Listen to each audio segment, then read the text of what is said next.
Hello, everyone.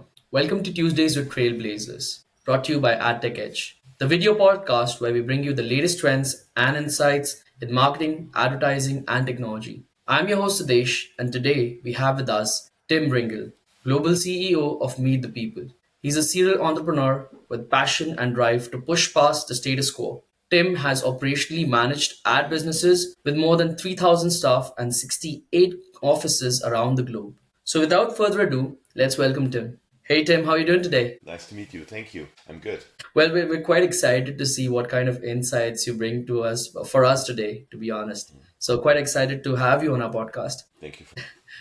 First things first, Tim, from Spring Studios to Reprise Digital and now Meet the People. You've managed organizations of thousands across 60 plus offices, right? So, what have these experiences taught you about building human centric agency models in a rapidly changing world? Yeah. I didn't start with 3,000 people, obviously, right? So my first business I started when I was 20 years old, while I was in college, and it was two people in a basement, my business partner and I. We were probably to an extent lucky, but also I would say ambitious enough to start something on the internet in 98, 99. And that developed into a digital agency over 10 years. And we eventually sold the business with 150 people after 12 years. And that brought me to building the second company after a reverse takeover of the company that bought my company. And that business I built with my team at the time to around 1,000 people across 25 offices in Europe, Middle East, and Asia. And that was really I would say, the moment where I learned how to deal with different cultures and how to appreciate working internationally and with global cultures in the advertising industry. And that always, I would say, struck my interest. I really wanted to build companies that are people first and culturally oriented to the different work environments, work ethics, as well as cultural nuances when you build a global business. And eventually, after I sold that business, at least my shares in it, I moved to New York City, where I've been living now for 9 years and have had different roles. First in IPG with Reprise, another digital agency that I scaled from 800 people to 3,000 people with the 68 offices you mentioned. And then with Spring Studios, where I dove into creative into the creative side of the agency industry. I was in digital marketing probably for 20 plus years of my career. Ran Spring Studios for a few years, much smaller shop, not 3,000 people, more like 200 and something people. The creative side of the business, experiential creative, everything I did not appreciate at the time. And that's also why I choose to invest into that company and eventually run it for a few years. And then I would say this was the pivotal moment where I wanted to bring the spirit, the entrepreneurial energy, the multicultural experience, and the different traits I learned over the last now it's 29 years, but at that time it was 25 years together in a new company, and that's how I started Meet the People. Okay, I'll go ahead with the second question. Thank you so much for the wonderful insights about your career. So, I want to start with something we hear all the time, right? Market entry risk often sits in the unknowns. But what blind spots do European SMEs typically underestimate when entering North America? Yeah, I mean, I'm a European, so I'm originally from Germany, lived in London as well, and then worked in Paris for a few years. And the US has always been, not only for me personally, but also for a lot of businesses, has always been the aspirational market, right? Because of the undefinable excitement of growth. The market is dramatically large when it comes to consumption. So I always tell this story, and I think people resonate with it. When I had my first company, my largest account was a cell phone carrier called T-Mobile in Germany. A German telecom is actually the mother company, and they're an ISP and wireless carrier. They were large. They were 50% of my book eventually as an agency. Scary, but at the same time super excited because they were my client for 12 years. And their budget was one of the biggest budgets you could win in Germany for digital marketing. It was close to 100 million euros, right? Okay. I came to the US and I was in a pitch for the smallest wireless carrier in the United States, and their search budget alone was 200 million. Their digital budget was 800 million. And they weren't doing anything different than what we did in T-Mobile in Germany, just in a different language, a different consumer behavior and competitive landscape. And that makes America so extremely exciting. The market is just very, very big when it comes to consumer consumption. And that's why a lot of European companies want to come, or international companies want to come to America. But it's not easy. Because the biggest underestimation they make is, well, it's one language, it's one culture. Let us just, ship our product there and see what happens. I always tell people, nobody's waiting for anyone here, and nobody's waiting for your products. It's not like they don't have the products already, and lots of them are locally made, right? So what is your USP? How do you get connectivity to the market? How do you understand the nuances of each city, each subculture? Because America is, 50 states, right? And Yeah. each of those states have their specific culture, how they consume, what products they like, their history. Sure, compared to Asia and compared to Europe, a much shorter history from a historical perspective, but therefore very proud history. So you can't just waltz in there and think your product is going to stick. To Europeans, I always explain it in a way where, when Europe has 400 million people and call it 20 plus countries, each of them with their individual culture, you cannot talk to a German the same way you would sell a product to an Italian. And people are like, yeah, of course not.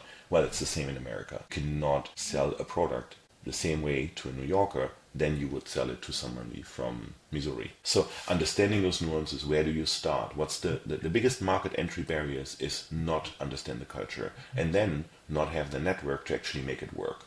To make a few examples, and I'm not going to bore you with the details, but for example, if you are an upcoming alcohol brand, right, and you want to enter the market, besides the FDA approval of this actually being safe, right, for the US at large from a federal perspective, you need distributors to actually go into each local state because each local state has their own regulations when it comes to alcohol, sales, consumption. Some states actually only sell alcohol through state-owned liquor stores. You can't buy it anywhere else besides maybe in a hotel.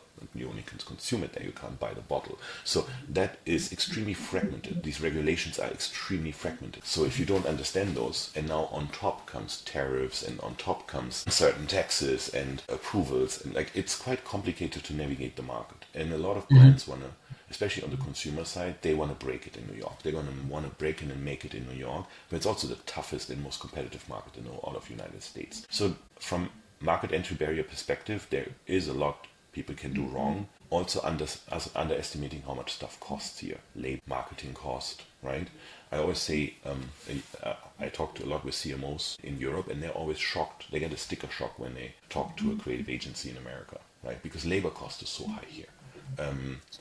People cost roughly 4 times what they cost in Europe, right, in terms of payroll alone. And that means also probably at a times and material business model of a consultancy or agency, you're also going to get a much higher price point, right? So, and it's very competitive, meaning if you have $1 million to spare for, a digital marketing, that really evaporates here in an instance, right? You can spend that in a day if you're not careful. So it's a massive market and it has to be understood. And this is why we created, as Meet the People, we created a specific offering for SMBs to enter the US market. Because obviously I have a lot of brands back from home that I really love, that I grew up with. I call them my personal love brands. And I always found it sad when I didn't see them succeed in the United States. So we combined forces with a logistic firm in Atlanta, KD Global, that we are collaborating with now, because I can't do warehousing.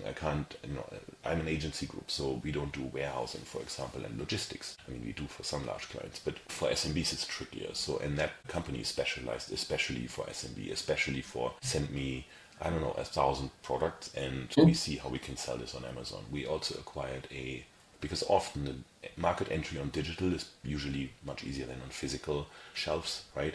So we also acquired an Amazon Target Walmart specialist digital agency that only does that, optimizes clients and brings clients into those digital shelves. So we have created an offering around SMBs to reduce some of those market entry barriers. In the end, it always takes a leap of faith, and that can't come from us. It has to come from the brand. Got it. Got it. Quite insightful. Now that actually brings me to the next challenge. It's more to do with ambition versus reality. Expanding into a new market is exciting, but the budgets can get complicated fast as well, right? So how do you help clients balance ambition with financial realism, especially when it comes to marketing spend, retail margins, and logistics costs? Yeah. Well, so there is no blanket solution. We have a bit of a blueprint depending on what industry, what kind of product category we are talking about, because we have enough experience. We have 300 clients here in the United States and Canada and have been doing this for 30 years. So and my team as well. So we can handle probably every challenge that's out there. Nevertheless, there is no perfect go-to-market strategy that you can apply to every company, every brand. We really have to understand the business. And it can be simply because margins are underestimated or overestimated, or shipping regulations are misunderstood, right? So what we do is we dive pretty deep into the business of the client first, and then we evaluate what is a realistic expectation. Everybody wants to make the first $10 million of revenue in the United States within the first year. True. Often it's not realistic. Right? So we then say, well, let's presume your business plan isn't 10. Maybe your business plan is 3 for the first year. What's your margin on those products after you think about the tariffs, after you think about shipping, after you think about all the many, many cost layers that are there, including, of course, us? What is the margin left, and are you comfortable with that? And is that ultimately what we want to create? Is we want to create a self-sustainable system, meaning that the profits that are made by entering the markets have to be reinvested in scaling the market. That should be the ultimate, a flywheel getting to a certain scale where then the client says, well, at this scale, I would say the US market is a success for us. And that's usually somewhere around 50 to 100 million of revenue, right, for a mid-market company. So we try to build that business plan together with the client. We go really deep, and sometimes we have one client recently who is a beauty healthcare brand from Central Europe and who wanted to double down on the United States, and they decided eventually, after 6 months of engagement in terms of figuring out, does the business plan work, does the media spend work, we decided to hit pause because they weren't ready for it, right? And then we're going to re-engage in 6 months once things have settled and things have been understood internally, and then hopefully we can go to market. Very often, especially with a company that is eager to get their first million to 3 million of revenue, we usually suggest a full digital strategy. It makes total sense because getting into physical shelves is extremely difficult if you don't make promises to move a certain amount of product.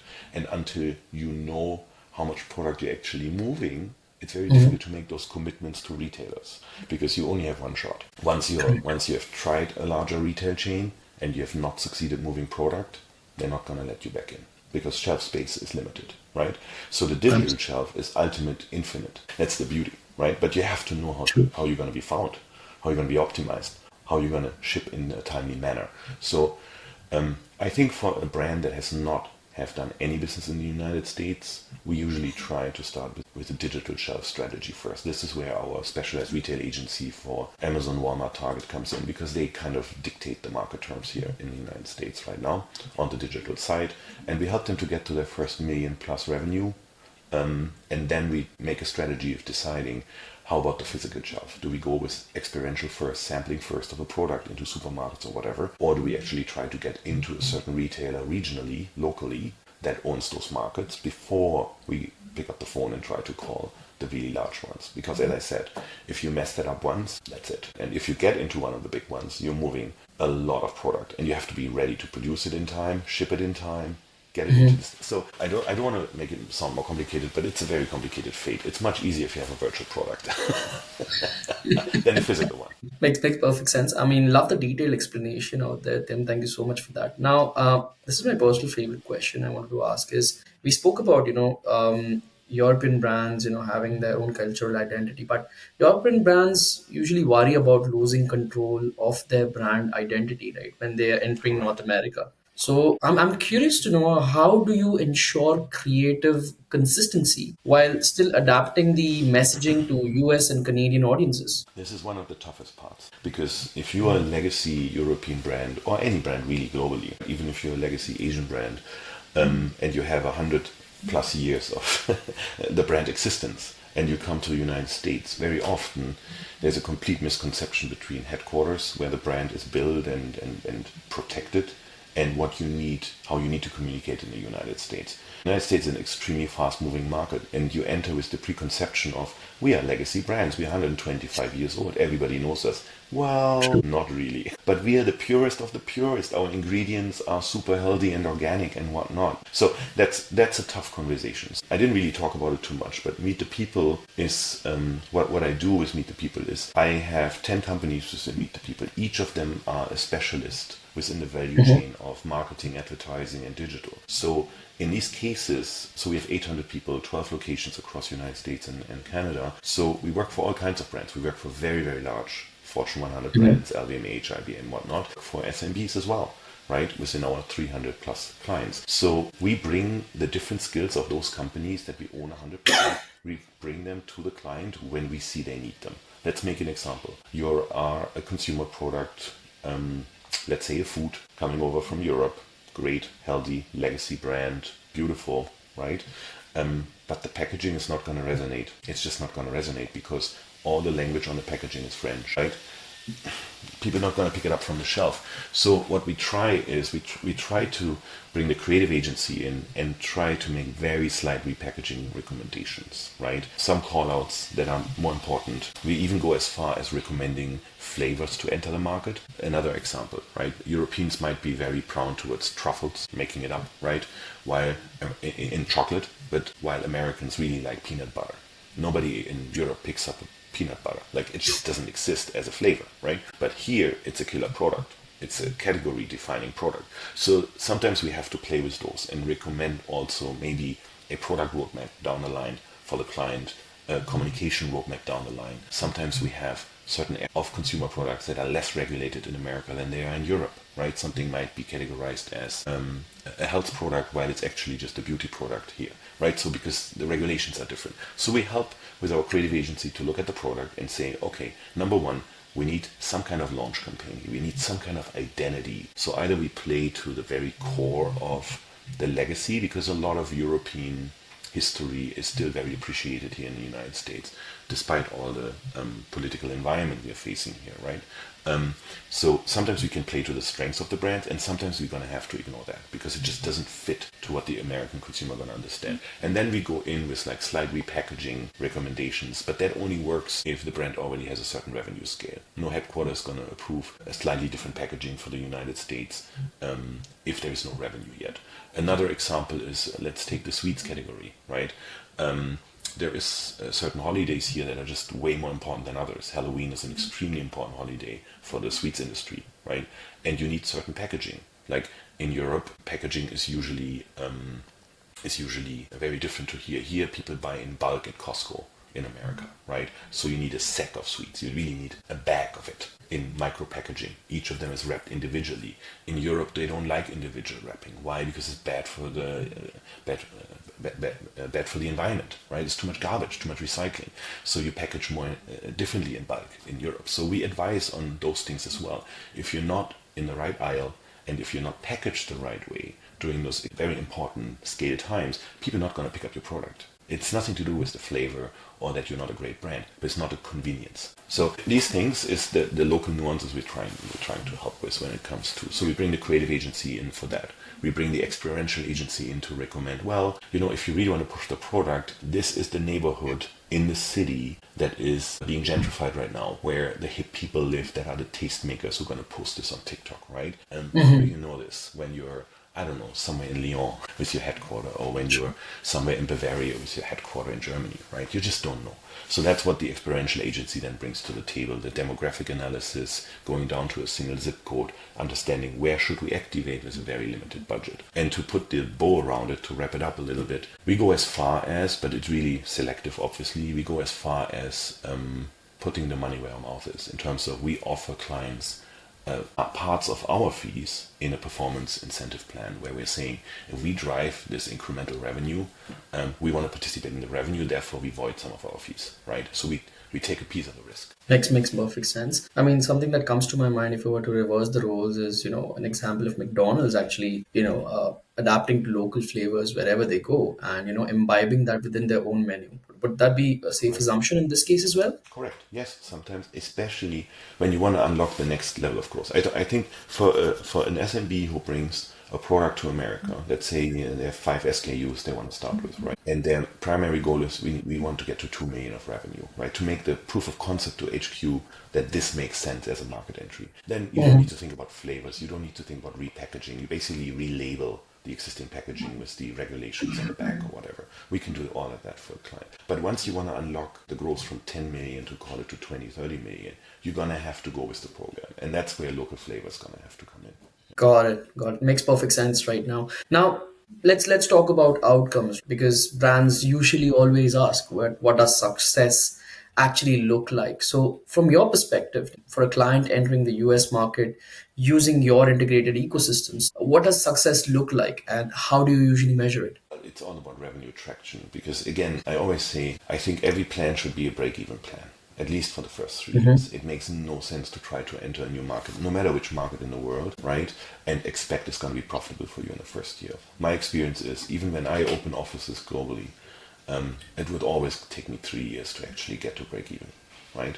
So if you can get a break-even plan for 3 years and you get to a revenue level where you feel you unlock the potential of the United States or Canada in that regards, then you have a solid business plan. Then you have to understand the cost and all of that. So what does success look like? Well, it's individual from company to company. But I do believe if your company is, let's call it a 100 million revenue company in Europe, you should get 10 million of revenue from the United States plus within the first 3 to 5 years. It makes absolute sense. Why not? The market is big enough. You're probably relevant enough in your home market. Europe doesn't grow from a GDP perspective. Like, where are you going to go? You can go to Asia or you can go to America. Right? Asia has its own complexities, right? You have multi-currency, even more complex local regulations. At least here you have single currency, technically 1.5 languages, right? English, Spanish, with a very, very good audience in the Spanish community as well, right? So great dialogue specifically with certain flavors and a very beautiful subsegment of the market. So technically it sounds easier to enter America, but it's because of that it's way more competitive.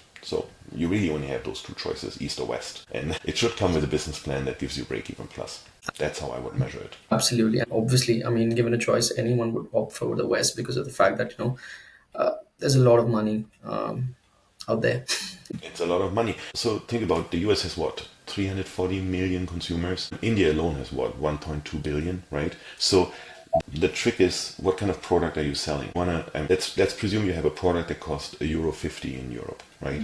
And you bring it to America, and you can maybe charge $3-4 for it instead of 150 in Europe, and that's actually a fact. Like I can tell you, a 6-pack of beer that costs around $5.99 in Germany costs $16.99 in New York. Right, imported beer. The difference is dramatic, right? It doesn't mean that there's $11 more going to the beer brewery, right? There's other costs like and taxes and whatnot, but your yield is quite dramatically different to your home market. So, but you're probably going to tap out by getting what, 5% market penetration, 3% market penetration. If you would decide to go to India and you're going to put the price, instead of at 150, you have to put it at 99 cents, but you get access to a billion people market potentially, it can be an attractive proposition as well. So that's what I'm saying. People have to look at it not only from a price point perspective, but also from a scale perspective. I once read the best product you can launch cost $1 and a billion people use it,